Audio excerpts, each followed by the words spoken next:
but he doesn't necessarily know that they were illegal campaign corporate payments. So it leaves a lot to the imagination, but clearly this has opened a very serious door. And if I read correctly what they are saying... Let me read from Vanity Fair.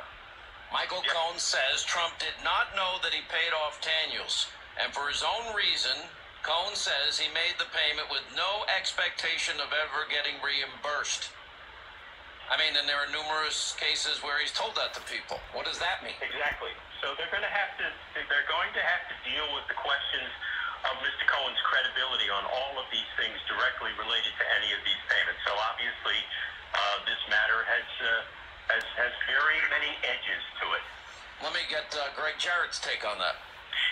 Well, under the Federal Campaign Election Act, it's very unique. It requires what most statutes don't require, and that's knowledge that you're violating the Federal Campaign Election Act. And Trump's position is that Cohen acted all on his own, that there was some... At one point, it was Michael Cohen's position. Yes, that's what I meant. It's Michael Cohen's position that he acted all on his own. It's also the president's position that he acted all on his own. So you can't impute knowledge to somebody who's not a party to it. So that would be principally the president's defense of any accusation that he was involved in directing and coordinating this. Let me get David Schoen's take on it.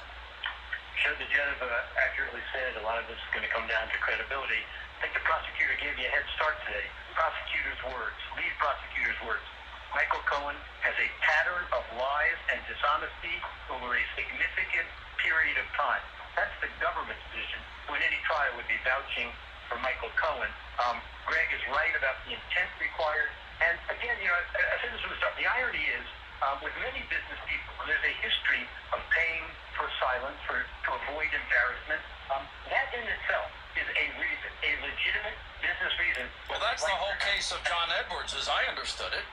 That's right. It has nothing to do with campaign finance. And the idea here, Cohen submitted what he says are false invoices to the Trump organization.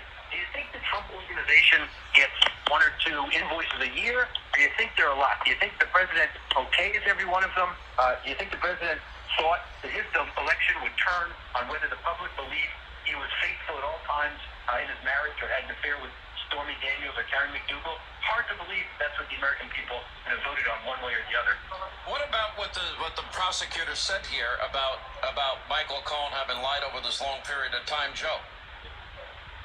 Well, that, of course, underscores the credibility problems that Michael Cohen is going to have, and it may be that it also may give some pause to the prosecutors themselves about his usefulness to them as a witness. It is quite clear that they have labeled him a liar, and they didn't hesitate to do so. Indeed, they were quite blunt about it. So in terms of him being a witness in anything, again, it remains to be seen. As we go through all of this, though, I keep going back to one fundamental thing.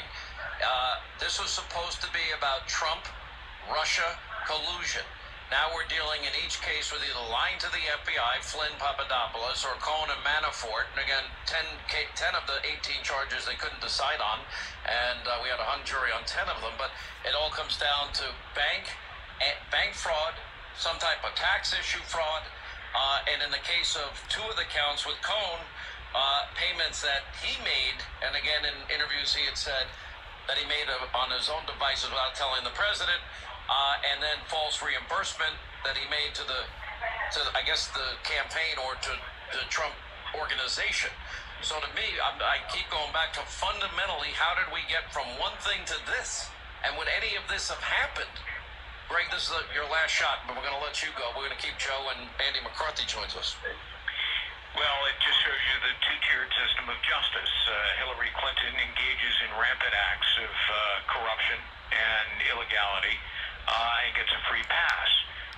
But if you're Donald Trump, people like Bob Mueller and his team of partisans will go after you with a vengeance, and they will use the unlimited power and resources of the federal government to do it, even though his appointment, as I've pointed out in the book, was illegitimate to begin with. This has always been an investigation in search This terrible death of Molly Tibbetts. We're now learning, by the way, a person illegally in the country is